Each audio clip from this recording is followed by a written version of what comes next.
아셨잖아요. 사실은 친해요. 사실은 친한데 처음 이분 오실 때 그 이제 문 대표랑 이제 저랑 이 김종인 대표가 와야만 김종인 박사밖에 이 상황을 해결할 사람이 없다. 네. 막 탈당하고 난리 났을 때예요. 네. 근데 이제 문 대표 당의 중진들도 그렇게 얘기했고. 네, 네. 그거 뭐 정말 끔찍했어요. 제가 7월부터 있었기 때문에 그 연말의 상황을 잘 알잖아요. 근데 문 대표님 입장에서는 김 대표가 오지 않을 거라는 걸 다 알고 계셨죠.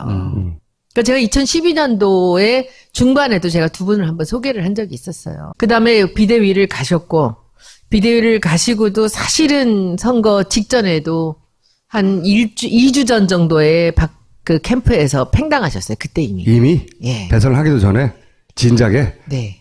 본인도 알고 있었고요. 팽당한 알고 줄. 계셨어요. 2주 전, 3주 전인가 4주 전쯤에 벌써 태도가 달라진 게 있었는데, 이 김 박사님이 4년 동안을 박근혜 대통령의 가정교사를 했어요, 사실은. 한 달에 한 번씩을 만나서 경제 얘기, 정치 얘기를 해준 거예요. 못 알아듣는 건 뻔히 알 텐데. 그리고 그때 그러니까 그것도 학생이 속은 거지. 질문이 없었대요. 그게 속은 거지. 가족도 없고, 뭐 큰 돈에 욕심 없으니까 부패는 없을 거다. 이런 생각을 하면서 그 얘기를 이제 저한테 가끔 사람 하셨는데. 물건이 진짜 없는 거예요. 없는 거지. 네. 4년을 만났는데 매달. 그때 이제 이 두 분이 이제 좋지 않은 상태구나 해서 이제 그때 제가 이제 사실 문 대표님하고 한번 만나게 해드려서 이분이 마지막 순간에 우리 손을 들어주면 되지 않을까라는 그런 깜찍한 생각을 제가 했어요. 근데 일주일인가 닷새 남겨놓고 박 캠프에서 다시 연락이 온 거예요. 그거 알았겠지. 마지막에. 아니야. 몰랐어. 그거는 전혀 몰랐고, 오케이를 한다고 대답 안 하셨어요. 그때는 내가 그럴 입장이 아니다라고 딱 거절하셨어요. 근데 했는데, 한 닷새인가 남겨놓고, 이제 판세가 안 좋아진 거죠. 그러니까 다시 전화를 해서, 이제 만나자고 해서, 사실은 뭐, 박사님을 어떻게 모시려고 했는데, 뭐 이래가지고 또 거기 넘어가셔서 마지막에 TV까지 나오신 거죠. 그리고 나서, 사람도 못 보고 기도 얇아야지. 딱 그 대통령의 그 당선이 되고 나서 지금까지 전화가 없대요. 이 바보야, 바보. 바보야. 바보야. 그런데 이제 그러고선 굉장히 많은 상처를 입으셨어요. 제가 그 홍보위원장을 간 다음에 굉장히 걱정을 많이 하셨어요. 손 대표 같은 사람이 그런 판에 들어가서 일하기 힘들 텐데. 가실 때도 들어오실 때도 상의를 했을 거 아닙니까? 저는 가기 전에도 상의했는데, 문 대표, 문재인이라는 사람하고의 관계는 알지만, 될 수 있으면 나는 안 갔으면 좋겠다라고 얘기를 정치에 하셨어요. 끼지 마라? 네, 하지 마라. 근데, 제가 그랬어요. 정치라는 게 원해서 가는 것도 아니고, 이게 지금 제가 그냥 볼 수만은 없는 상황일 것 같습니다. 라고 했더니, 본인이 정 가겠다면 할 수 없지만, 그 판에서는 아무도 믿으면 안 된다. 계속 궁금해 하시더라고요. 네. 어떻게 그래서 되나. 저는, 예, 이분이 이 판이 도대체 어떻게 돌아가는 거예요? 뭐 이런 얘기. 그러면 이제 제가 얘기를 이렇게 해드리면서 이분이 아직도 정치에 관심이 있으시구나 하다가 이제 문 대표님하고 슬쩍 얘기를 한 거죠. 김 대표님을 우리가 이 상황에 모셔오면은 지금 이 판이 좀 안정이 되지 않을까요? 했더니 문 대표님이 그 큰 눈이 더 커지면서 그분이 오실까요? 그때부터 이제 제가 한번 해보겠습니다라고 한 거죠. 근데 한 4, 5개월 걸렸어요. 안 오시겠다고. 정치 안 한다. 마지막에 참으로 어렵게 모셔왔고 1월 15일 날 이 넘겨주는 그 상황까지 저는 정말로 많이 힘든 일이 많았어요. 두 분이 남자들이 말귀를 잘 못 알아듣는 게 있잖아요, 원래. 두 분이 직접 전화를 안 해요. 그러니까 이분은 이 사람한테 얘기해서 이 사람이 여기다 연락을 하고 이 사람이 하는데 그 중간에서 자꾸 말이 달라지는 거죠. 그러니까 이쪽에서 이쪽대로 뭐 문 대표가 이런 생각을 하고 있는 것 같다. 이쪽에서 이쪽대로 저쪽에 뭐 누구가 어떻게 한다. 이런 얘기들이 들려서 나중에 이제 제가 중간에서 이분 확인하고 다시 아닙니다. 이분 확인하고 이 작업을 했어요. 그리고 마지막에 오시고 나서도 이제 문 대표님은 선대위를 먼저 만들어 놓고 그것이 자연스럽게 이제 한 3일 정도 뒤에 비대위로 넘어가도록 한다. 그랬더니 벼랑간 누군가가 자꾸 얘기를 하는 거예요. 이 김종인 박사한테. 지금 시간을 끌고 있다. 나중에 안 넘겨질 수도 있다. 막 이런 얘기를 하는 거죠. 절대 아닙니다. 절대 아닙니다. 해서 다시 한번 확인하고 절대 아닙니다. 자연스럽게 넘기기 위해서 이렇게 하는 겁니다. 해서 이제 마지막에 넘겨주면서 둘이 손을 잡고 박수를 치고 하면서 그때 김종인 대표님이 그러셨거든요. 나는 오늘 이 문 대표를 보면서 일말의 감동도 느껴졌다. 그런 말도 그때 했어요. 총선을 앞두고 이렇게 전권을 내려놓고 나한테 넘긴다는 것 자체는 놀라운 일이다. 그랬었어요. 거기까지. 자기가 이렇다 했더니 이제 손혜원이 우리끼리 얘기지만 우리 저하고 다 박사님하고 둘이 얘기하지만 혼자 하신 거 아니지 않습니까? 이건 일단 공개된 거잖아요. 예. 그렇죠. 팩트를 한번 때린 거죠. 왜냐하면 공개적으로 김종인 전 대표가 나는 이런 수모를 참으면서 내가 일당을 잃었다고 하니까 그 전후 사정을 다 아는 손혜원이 우리 둘끼리는 알지만 그거 혼자 한 거 아니잖아요. 라고 이제 일단 살짝 때렸어요. 그 문 대표님은 참고 있는데 김종인 박사님 계속 이렇게 문 대표를 일방적으로 공격을 하는데 문 대표님이 그걸 받아서 같이 싸우는 사람이 아니잖아요. 그렇죠. 그 양반이 그렇죠. 문 대표님은요, 지난번에 제가 JTBC에 뭐 얘기해갖고 뭐 노인은 안 바뀐다 뭐 이런 얘기해갖고 한번 네. 난리가 났었지 않습니까? 제가 이제 인터뷰 갔는데 이제 얘기하다가 김종인 대표한테 대해서 물어보니까 뭐 노인네들은 안 바뀌어요 원래. 라고 논평했다가 난리가 났죠. 종편만 본다고. 예. 종편만 본다고. 그 노인네 종편만 봐요. 노인네가 뭐 바뀔 리가 있어요? 그때도 저한테는 한마디 안 하셨는데 문 대표가 저한테 전화를 하셔서 너무 심기를 건드리지 마라. 같이 갈 사람인데. 저한테 그러셨어요. 아, 김종인한테 너무 그러지 말라고?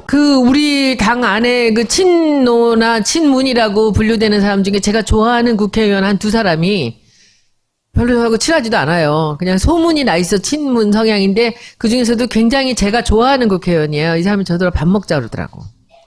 그러더니 밥 먹자고 하면서 저한테 끝까지 김종인 박사하고 끈을 갖고 마지막까지 좋은 관계를 유지할 때 제가 그 작업을 해야 된다는 거죠. 그러니까 지금 문 대표 쪽에서 사람들은 저한테 이 김종인 대표 화나게 하지 말고. 원래 처음에 오시고 온 분이니까. 네, 그렇게 했고 저는 지금도 김 박사님 존경해요. 누가 저를 어떻게 때리든지 간에. 그런데 저는 이분 지금도 이해가 안 되는 게 제가 질문하면 그냥 웃고 대답을 안 하세요. 근데 왜 이분이 이렇게 불신을 하는가. 처음에는 감동까지 했다고 그래놓고. 네. 그 얘기도 하셨어요. 여기다가 보면. 왜냐면 김종인 대표가 당도 하나 제대로. 저는 저 글을 보고 되게 열받았어요. 뚜껑이 열린 게 저런 얘기를 어떻게 해요. 당을 추스리지 못했던 사람이고 당 와해 직전까지 몰고 간 게 문 대표냐고요. 나간 사람들이지. 근데 그 사람들이 제가 오늘 여러분한테 비밀 하나 알려드릴게요. 그때 온갖 일을 다 당했지 않습니까? 바로 옆에 있는 원내대표가 맨날 최고위 때마다 까고. 원내대표 이종걸 원내대표. 그리고는 그런데 안철수 의원을 설득하려고 굉장히 많은 노력을 하셨었어요. 근데 이것도 문 대표님이 얘기하신 게 아니라 어떤 옆에 있는 분이 얘기를 해주셨는데 여러분들 기억나세요? 문 대표께서 안철수 대표 집에 찾아간 거? 네. 찾아갔죠. 찾아가서 뭐 했게요? 초인종을 눌렀죠. 네. 문 열었게요? 안 열었게요? 안 열었죠. 안 열었죠. 주머니에 사퇴한다는 이걸 갖고 갔대요. 프린트해서. 가서 만나면 내가 내려놓을게 네가 해라. 큰일 날 뻔했네. 근데 문을 안 열어줘서 안 주고 왔는데 아무 대안이 없었던 거예요. 이 상황에서. 당도 하나 제대로 추스리지 못했고 당 와해 직전까지. 그 순간에도 안철수 의원 말고 딴 사람들한테는 넘겨주지 않으려고 생각했던 거예요. 그래도 그 중에서 안철수 의원은 그래도 이 중에선 제일 믿을 수 있겠다 해서 내가 당신한테 당대표를 넘겨주고 그러면 사퇴를 하겠다라는 걸 들고 갔는데 문을 안 열어줬는데 결국 지금 안철수 의원도 팽당하게 생겼지 않습니까? 근데 이런 상황에서 김종인이라는 사람, 지금 우리 당의 지지자들이 얼마나 김종인 대표를 싫어합니까? 저까지 같이 싫어하죠. 근데 저는 지금도 김종인 대표에 대해서 저는 끈이 있어요. 저는 이분에 대해서 제가 그랬어요. 김종인 대표한테. 마지막 순간까지 김 대표를 다 버리고 다 떠나더라도 그 옆에 마지막 남아있을 게 저하고 주진영만 남아있을 겁니다. 네, 청문회 때 화제가 됐던 주진영 씨. 주 박사도 사실 뭘 바라고 들어온 건 아니었죠. 그런데 실제로 저는 비례대표 줄 줄 알았어요. 얘기가 있었죠. 근데 안 하더라고요. 근데 그런 안 지식으로 줬다면 김종인 대표가 안 줬다는 안 준 거예요? 거죠. 김종인 대표 데려오지 않았나요? 처음에? 데려왔죠. 왜 그랬죠? 그 친구가 호불호가 좀 있습니다. 실력은 있는데 성격이 강하니까. 강하죠. 네. 그러니까 이제 좀 피해 입는 사람들도 있고 그렇다고 하지만 뭐 항상 그런 악역을 대기업에서 맡겼기 때문에 구조조정해야 되는데 항상 이제 칼잡이 시키고 했죠. 그런데 뭐 이번에 청문회에서 보셨지만 그 친구는 하고 싶은 말 다 하는 친구예요. 실력 있고. 근데 둘이만 남아있을 거다라고 하는데 전 지금도 그렇게 생각합니다. 근데 김 박사님. 이런 말씀을 하셔도 김종인 대표가 SNS 잘 하지도 않고 파파이스는 더구나 안 볼 거고 아까 그 말씀드렸던 그 우리 당에 그 옆에 호위무사들이 있습니다. 아. 예. 그리고 정보들 다 듣고 있을 거예요. 근데 뭐 저한테는 얘기 안 하십니다. 뭐 제가 무슨 굳이 김 박사님한테 흠잡을 일을 한 건 없으니까. 근데 이 얘기도 있는 그대로예요. 그러면 당을 직전까지 와이 직전까지 몰고 갔다? 그리고 뭐 이걸 추스리지 못했다? 근데 그 이분을 너는 누구도 찬성하지 않던 이분을 모셔왔잖아요. 문 대표가. 저는 하수인을 했고. 근데 왜 그러신 것 같아요? 저는 지금도 그렇게 생각을 합니다. 이분이 자기가 무슨 대권 욕심이 있고 그런 거는 아니라고 봐요. 이분은 자기가 대중적인 그 지지도나 대중성이 없다는 걸 잘 알고 계세요. 근데 이분은 경제학자잖아요. 그러니까 경제민주화에 대해서 굉장히 그 다급한 마음이 있습니다. 근데 그동안 대통령이 DJ 때부터래요. 그 이분이 노태우 대통령 때 경제수석을 굉장히 잘했잖아요. 지금 안종범하고 비교해보면 정말 잘했거든요. 그때 많은 일들을 이뤘는데 내가 이 세상을 떠나기 전에 경제민주화를 지금 준비해 놓은 걸로 완성을 해서 우리나라를 살리겠다는 생각을 하는데 대통령 되기 전에는 박근혜까지도 다 이분한테 같이 일을 하자고 해놓고 되고 나선 다 배신을 때렸잖아요. 경제민주화를 잘할 사람이 반기문이라는 것도 너무 웃기잖아요. 아, 근데 그거는 이런 거죠. 지금 김 박사님 입장에서는 그 내각제를 해서 총리가 되면 대통령이 나를 어떻게 못할 것이다라는 생각을 하시는 거 아니겠어요? 본인이 총리가 되면? 그렇죠. 아, 대통령은 아니고 총리 욕심은 있어요? 총리 치는 거지 대통령 아무나 시키면. 그러니까 지금 이렇게 세 사람이 내면 니들이 경쟁해. 그럼 니들이 적당하면 내가 대통령 시켜줄게. 내각제 만들어서 나 총리. 그거죠. 이분은 지금 그 계산이라고 저는 생각이 들어요. 근데 그러면 뭐 정치에 욕심이 없는 게 아니잖아. 내각제가 돼서 경제민주화를 총리가 해야 된다는 거지. 하기 위해서 내가 총리가 돼야 되기 때문에. 그렇지. 대통령은 내가 찍는다는 거지. 욕심이 넘친 노욕 맞는데 그러면? 근데 거기 우리 당이 이미 30명 정도가 많이 동조를 하고 있잖아요. 그런데 왜 문재인하고는 그렇게 척을 지냐고. 문재인 쪽에서는. 왜냐하면 네. 그 이유는 딱 하나예요. 내 힘을 빌지 않고 대통령이 될 수 있는 사람은 그 사람 하나거든요. 정답! 근데 다른 사람들 4명은 다 이분이 도와야만 대통령이 될 수 있는 거예요. 그러니까 하는 거죠. 그런 의도도 알겠고 그런 이유도 알겠는데 근데 앞으로 계속해서 이러실 거잖아요. 이분이 지금 하는 페이스를 보면 앞으로 대선이 다가오면 다가올수록 더욱더 문재인은 안 되고 지금도 당장 자기 당인데 자기 당의 후보는 냅두고 아직 정치 제대로 선언도 안 한 사람도 그 사람이 괜찮다고 계속 얘기하고 있잖아요. 그러니까 이 사람 괜찮았다고 이 사람 괜찮다고 그랬다. 이 사람 괜찮다. 그렇죠. 너도 할 수 있어. 4명이에요 지금. 이걸 경쟁을 시켜서 나한테 한번 충성 경쟁을 해봐. 네. 이거죠. 본인에 대한 과대평가도 굉장히 심한 것 같아요. 아 근데 이제 그게 그렇게 얘기할 수 없는 게 네. 보세요. 지금 이 개혁보수신당에서 30명이 나갔잖아요. 이 사람들한테 리더가 없어요. 그러니까 김종인도 탈당할 수 있다. 그럼 뭐 탈당을 하든 안 하든. 그리고 또 하나 지금 국민의당도 그렇죠. 근데 그리고 우리 그러려면은 당에서 그러니까 저는 사실 이분이 가지고 있는 정치적 그림이나 계산은 누구나 할 수 있는 거예요. 그러면 나가서 하라는 거지. 왜 여기 앉아서 계속 여기서 해야지 잘 유리하지. 물론 그렇겠죠. 그러니까 우리가 우리 입장 생각하면 안 되지. 그 입장에서는 이 당 안에서 하는 게 유리하지. 그렇지. 다른 날 그래야지 더 껄끄럽지. 그렇죠. 껄끄럽지. 그렇지만 그게 예의도 아니고 사람이 기본적으로 정치하는 사람들 예의 지키는 거 보셨어요? 근데 자기는 왜 예의를 안 지키면 남 보고 자기한테 예의를 안 지킨다고 화를 내냐고. 그러니까 지금 여기서는 지금 김종인 박사가 갖고 있는 큰 그림을 보면요. 네. 우리 당 30명.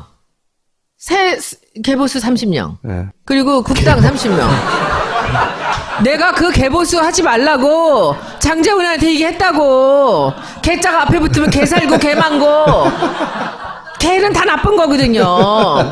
그래서 보수 개혁이라 장명 전문가인데 내가 바꾸라고 그랬다고. 개가 앞에 가면 뒤에 게 망가지니까 보수 개혁 신당에 해서 해라.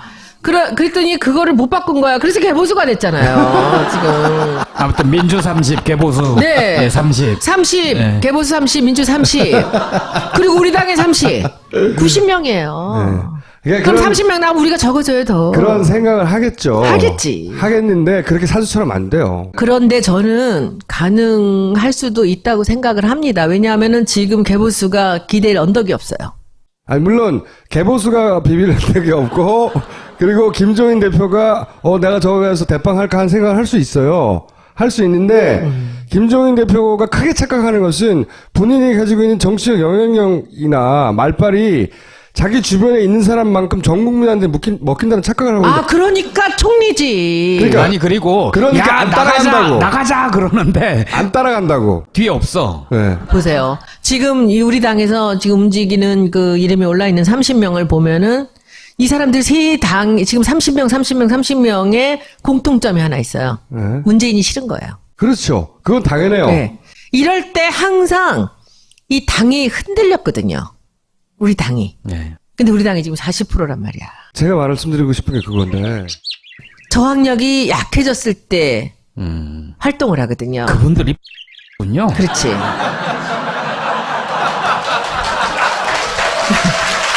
그런데 지금 저항력이 강하다는 얘기죠. 그러니까 지금 지금 추 대표가 강단이 있어요. 추미애 대표가 이 박지원 대표의 천적이거든요. 너무 좋아, 둘이 싸우는 거 보면. 박지원 원내대표가 남자 정치인들 대부분을 구워 삶아요. 점점 먹어요, 진짜. 진짜로. 다 점점 먹는데 추미애한테는 안 통해. 그래서 그렇게 추미애를 싫어해요. 왜냐하면 예. DJ하고 얘기에서도 추미애 대표가 밀릴 게 없거든요. 저는 추미애 대표랑 지난번에 그 워크숍 갔다 무등산을 같이 밤에 올라갔어요.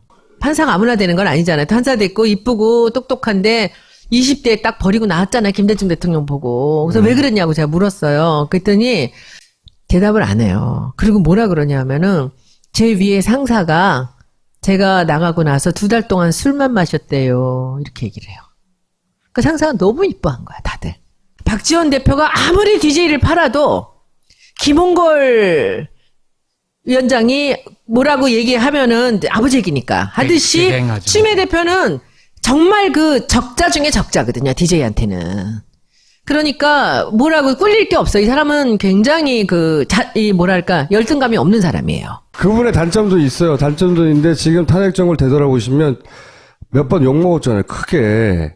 근데 본인이 자기가 가지고 있는 정치적 역량만큼은 대중을 설득하는 능력도 떨어지는 부분이 있어요. 그게 이제 그 얘기를 제가 해줄게. 이게 몇 번 이제 우리 추미애 대표도 여러 가지 결정을 내리고 뭐 누구한테 인사를 간다는 뭐 이런 걸로 이제 욕을 많이 먹었잖아요. 근데 그 정말 엉뚱한 저만큼이나 이상하게 엉뚱한 우리 표창원 의원이 탄핵을 우리가 당론으로 정하지 않으면 탈당하겠다고 썼잖아요. 그랬었죠. 네. 그러니까 그 사건이 나고 시끄럽고 막 이러는데 그 이제 최고위가 열린 거죠. 근데 최고위에서 어떤 일이 있었는지 모르겠습니다. 그런데 당론으로 12월 2일 정한 거예요. 그리고 의원총회가 열렸어요. 그래서 딱 갔는데 너무 의연하게 추 대표가 딱 나가더니 그 쫙 가라앉은 경상도 목소리로 네.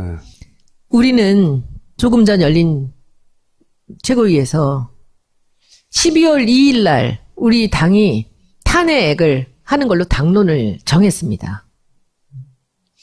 하실 말씀이 있으시면 해주십시오. 딱 들어가는 거예요. 그 정적이 흐르는데 보통 때는 막 의원총회 하면 서로 얘기하겠다고 난리거든요.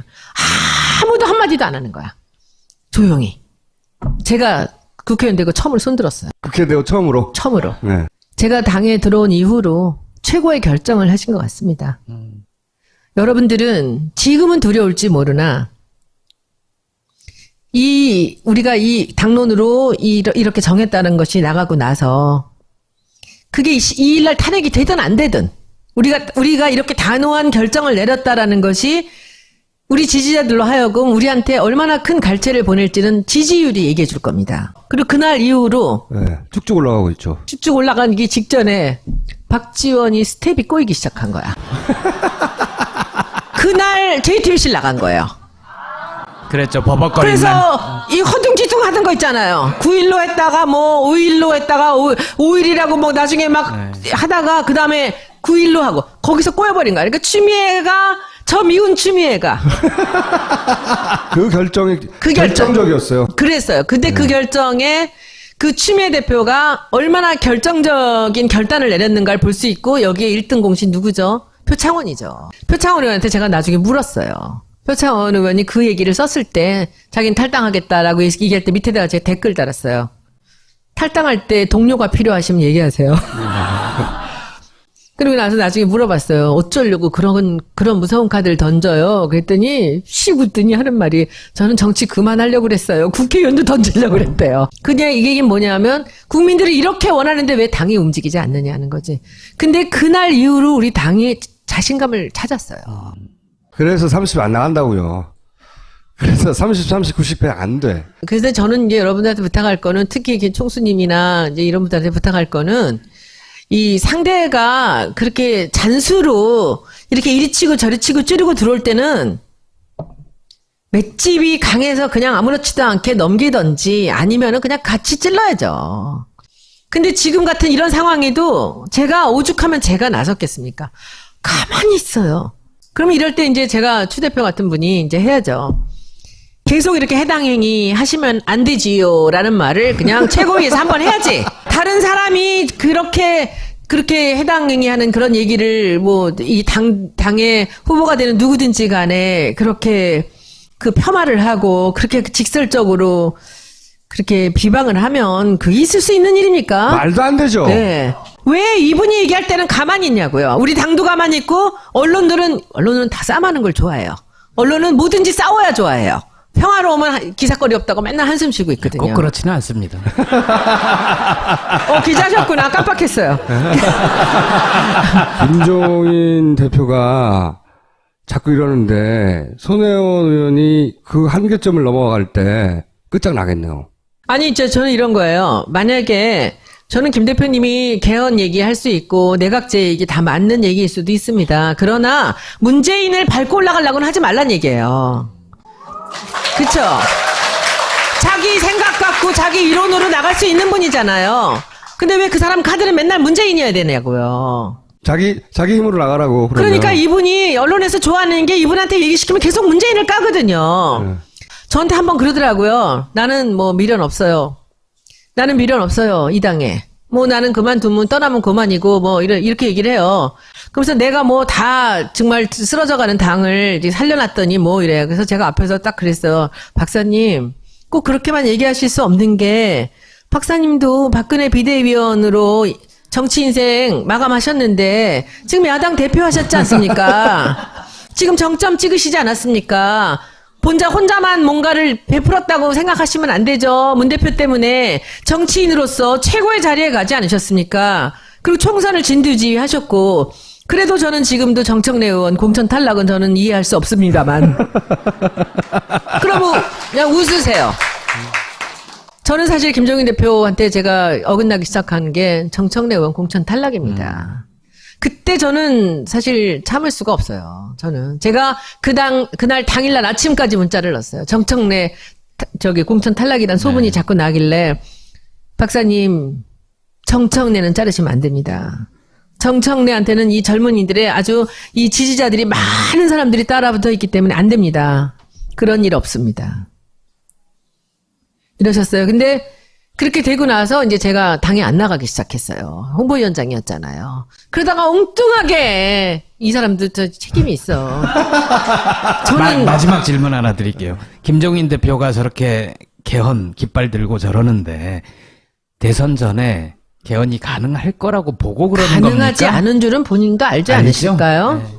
그래서 이제 그냥 깃발인 거죠? 얘기로는 그런 얘기들도 아주 유력한 그 정치평론가는 그렇게 얘기를 하더라고요. 이렇게 해서 그 문 대표가 선거 공약으로 이 개헌 공약을 4개 만들려는 작전이 아닌가.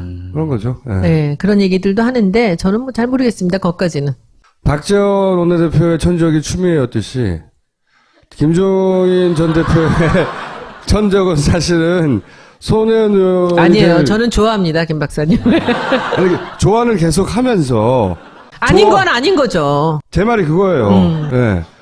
좋아하는데 아니잖아.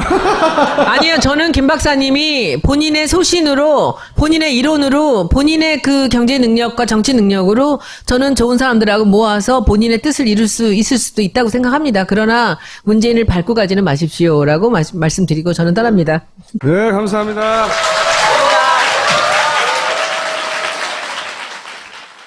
있으시구나 하다가 이제 문 대표님하고 슬쩍 얘기를 한 거죠. 김 대표님을 우리가 이 상황에 모셔오면은 지금 이 판이 좀 안정이 되지 않을까요? 했더니 문 대표님은 그 큰 눈이 더 커지면서 그분이 오실까요?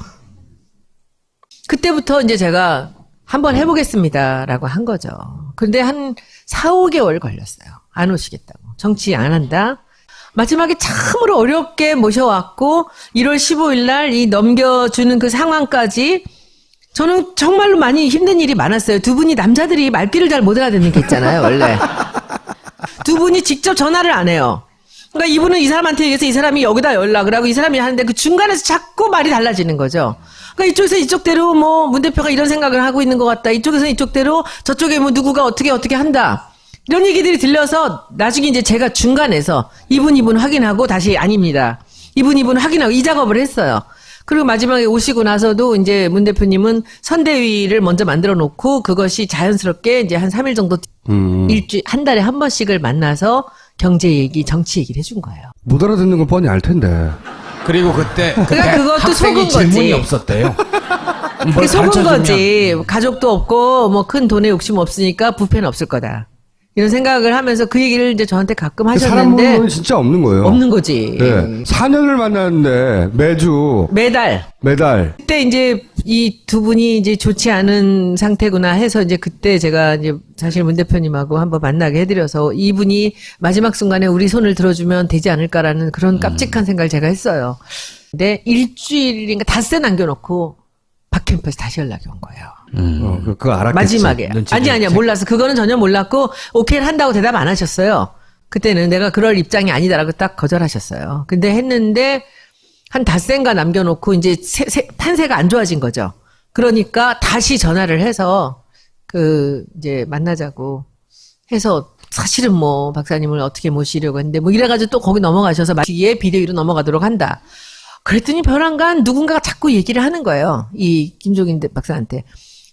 지금 시간을 끌고 있다. 나중에 안 넘겨질 수도 있다. 막 이런 얘기를 하는 거죠. 절대 아닙니다. 절대 아닙니다. 해서 다시 한번 확인하고 절대 아닙니다. 자연스럽게 넘기기 위해서 이렇게 하는 겁니다. 해서 이제 마지막에 넘겨주면서 둘이 손을 잡고 박수를 치고 하면서 그때 김종인 대표님이 그러셨거든요. 나는 오늘 이 문 대표를 보면서 일말의 감동도 느껴졌다. 총선 그때 했어요. 총선을 앞두고 이렇게 전권을 내려놓고 나한테 넘긴다는 것 자체는 놀라운 일이다. 그랬었어요. 거기까지. 자기가 이렇다 했더니 이제 손혜원이 우리끼리 얘기지만 저하고 박사님하고 둘이 얘기하지만 혼자 하신 거 아니지 않습니까? 이건 일단, 공개된 거잖아요. 예. 그렇죠. 팩트를 한번 때린 거죠. 왜냐하면 공개적으로 김종인 전 대표가 나는 이런 수모를 참으면서 내가 일당을 잃었다고 하니까 그 전후사정을 다 아는 손혜원이 우리들끼리는 알지만 그거 혼자 한 거 아니잖아요. 라고 이제 일단 살짝 때려 아셨잖아요. 사실은 친해요. 사실은 친한데 처음 이분 오실 때 이제 문 대표랑 이제 저랑 이 김종인 대표가 와야만 김종인 박사밖에 이 상황을 해결할 사람이 없다. 네. 막 탈당하고 난리 났을 때예요. 네. 근데 이제 문 대표 당연히 중진들도 그렇게 얘기했고. 네. 그거 뭐 정말 끔찍했어요. 제가 7월부터 있었기 때문에 그 연말의 상황을 잘 알잖아요. 근데 문 대표님 입장에서는 김 대표가 오지 않을 거라는 걸 다 알고 계셨죠. 그러니까 제가 2012년도에 중반에도 제가 두 분을 한번 소개를 한 적이 있었어요. 그 다음에 비대위를 가셨고, 비대위를 가시고도 사실은 선거 직전에도 한 2주 전 정도에 캠프에서 팽당하셨어요. 그때 이미. 예. 대선을 하기도 전에 진작에. 네. 본인도 알고 있었고요. 팽당한 알고 줄. 계셨어요. 2주 전, 3주 전인가 4주 전쯤에 벌써 태도가 달라진 게 있었는데 이 김 박사님이 4년 동안을 박근혜 대통령의 가정교사를 했어요, 사실은. 마지막에 TV까지 나오신 거죠. 그리고 나서 사람도 못 보고 기도 얇아야지. 딱 대통령의 당선이 되고 나서 지금까지 전화가 없대요. 이 바보야, 바보. 바보야. 바보야. 그런데 이제 그러고선 굉장히 많은 상처를 입으셨어요. 제가 홍보위원장을 간 다음에 굉장히 걱정을 많이 하셨어요. 손 대표 같은 사람이 그런 판에 들어가서 일하기 힘들 텐데. 가실 때도 들어오실 때도 상의를 했을 거 아닙니까? 저는 가기 전에도 상의했는데, 문 대표 문재인이라는 사람하고의 관계는 알지만, 될 수 있으면 나는 안 갔으면 좋겠다라고 얘기를 정치에 하셨어요. 끼지 마라? 네, 하지 마라. 근데 네. 그 제가 그랬어요. 정치라는 게 원해서 가는 것도 아니고 이게 지금 제가 그냥 볼 수만은 없는 상황인 것 같습니다라고 했더니 본인이 정 가겠다면 할 수 없지만 그 판에서는 아무도 믿으면 안 된다. 계속 궁금해 하시더라고요. 네. 어떻게 그래서 되냐. 저는 예, 이분이 이 판이 도대체 어떻게 돌아가는 거예요? 뭐 이런 얘기. 그러면 이제 제가 얘기를 이렇게 해드리면서 이분이 아직도 정치에 관심이